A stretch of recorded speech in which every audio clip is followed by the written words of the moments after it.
Chapter 10. Putting it all together in the act. Now let's discuss how we operate in daily life as a good decision maker. Do you think you know how?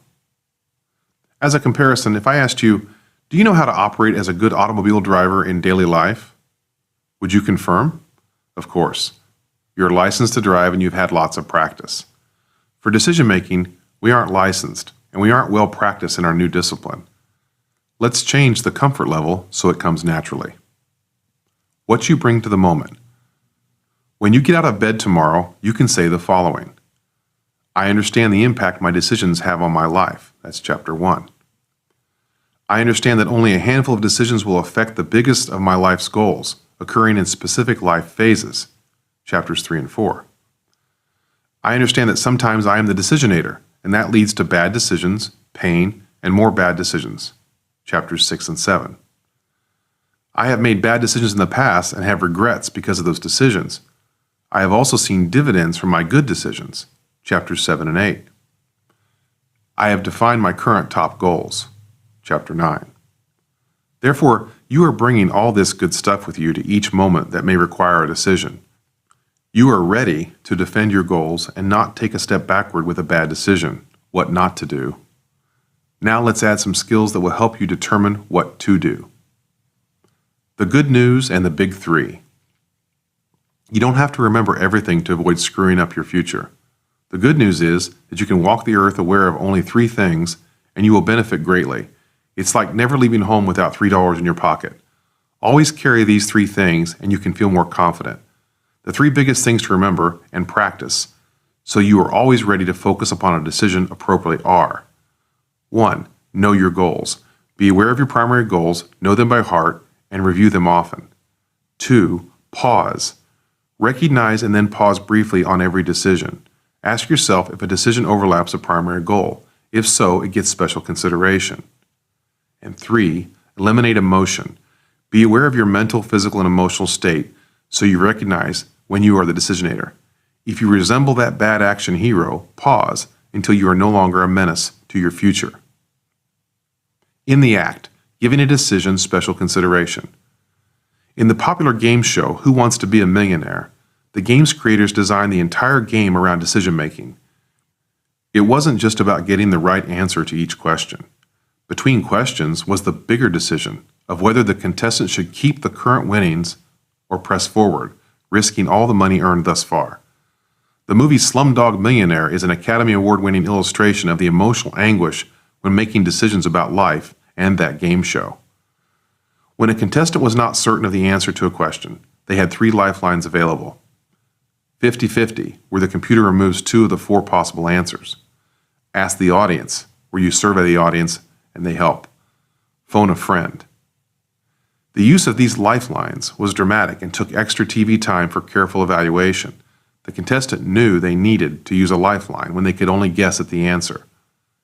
When you detect decision overlap with a prime goal, you know to give the prime decision special consideration. Never decide quickly. Your choice can make or break your momentum and possibly disrupt achieving your prime goal. Your immediate lifeline is to take the pressure off this moment. You can quickly use these phrases to create space for more thinking. Excuse me for a moment. I need a moment. I will call or email you later and let you know. I need to sleep on it. Can I get back to you on this? When is the latest I can get back to you on this?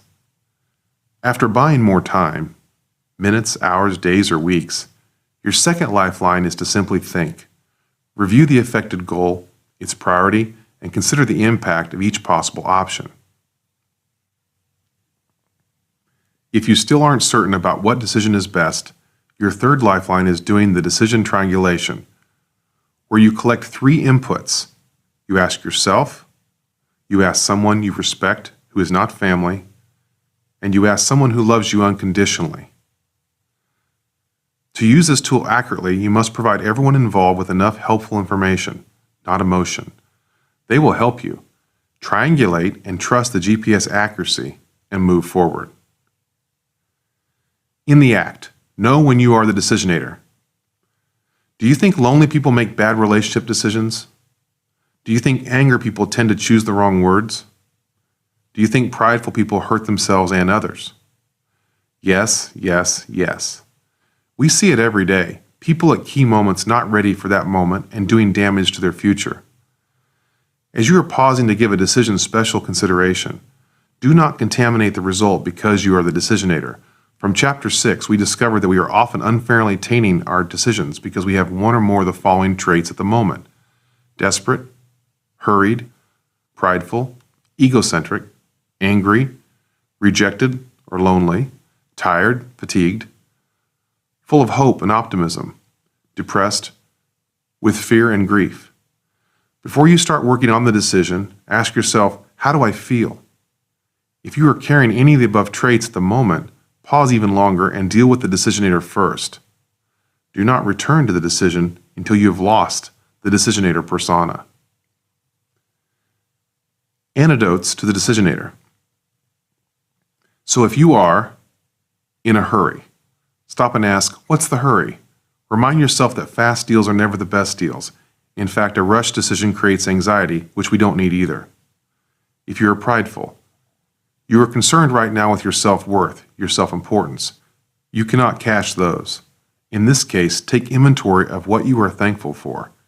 Thinking about the people and animals and blessings in our lives quickly restores a lovable and balanced humility to our human condition. If you are egocentric, stop thinking about how you appear to others. You are about to cut off your nose to spite your face. Discard any thoughts of how you appear and instead get selfish.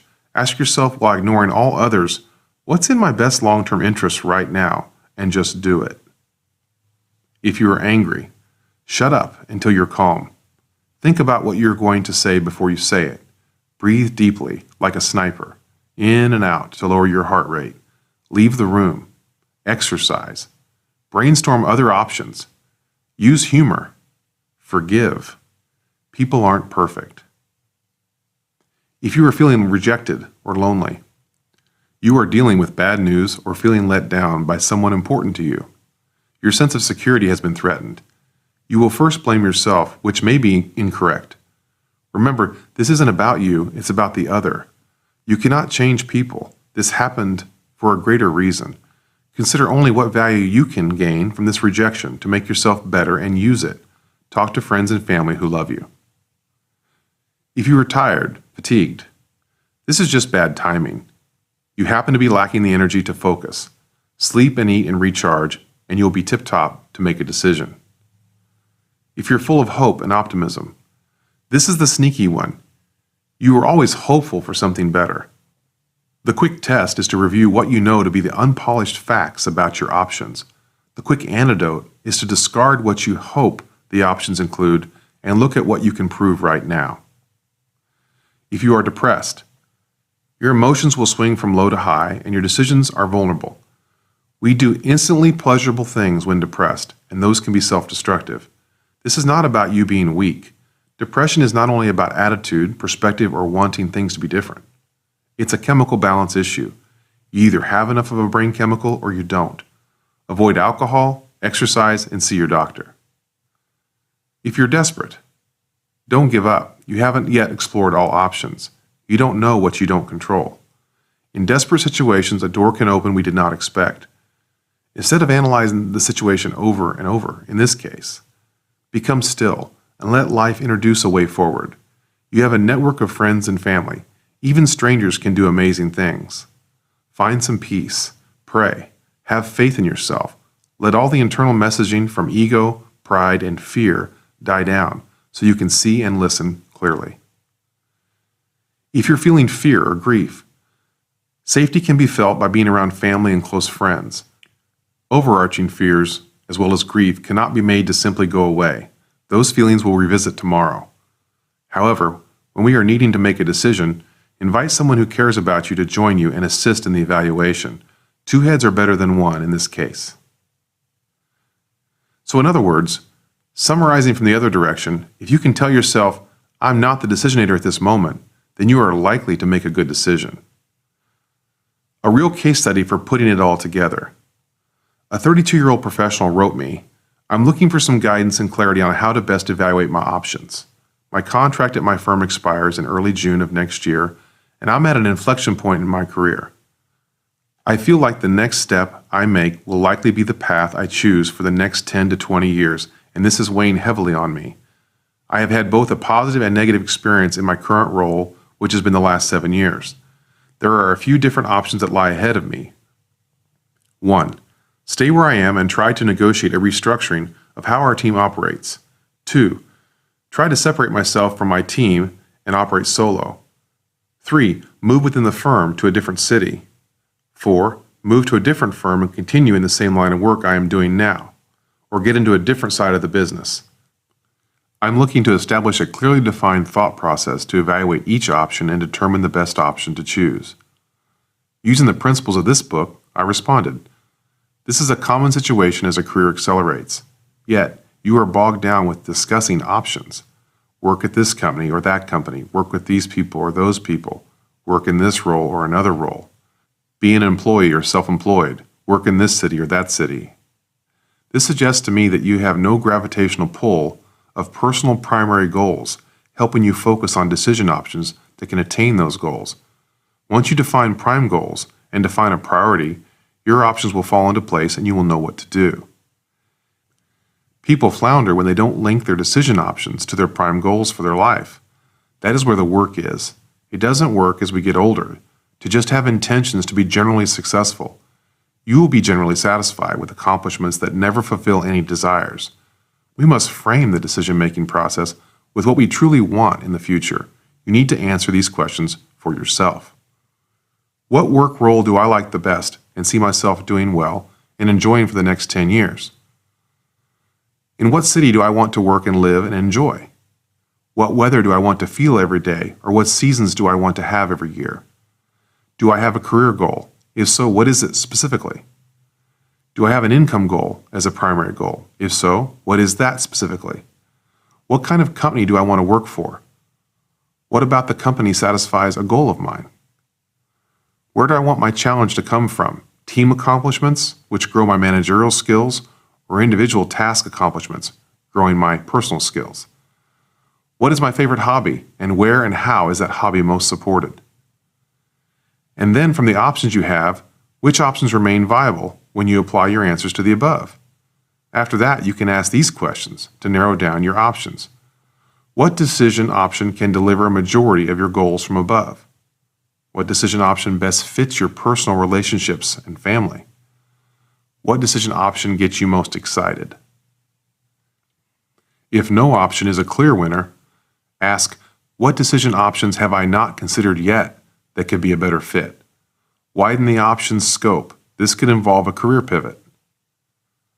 Note, if the majority of the above goals cannot be clearly attainable by working for someone else, then you're a good fit for considering forming your own company, because at least you have a chance to attain your goals without constraints from other belief systems.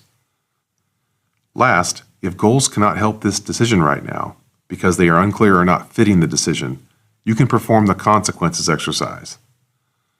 List each possible option. For example, option A, stay in current company or current position in current city. For each of your options, list the consequences you think are likely if you choose that option and stay with it for at least 5 years. And for now, choose the option that has the consequences you can most accept when compared to all other options. My conclusion, I hope this is helpful. To break through, we have to step back and focus on ourselves, our life, what we want out of our life, and what we want in addition to a career, which is hopefully balance.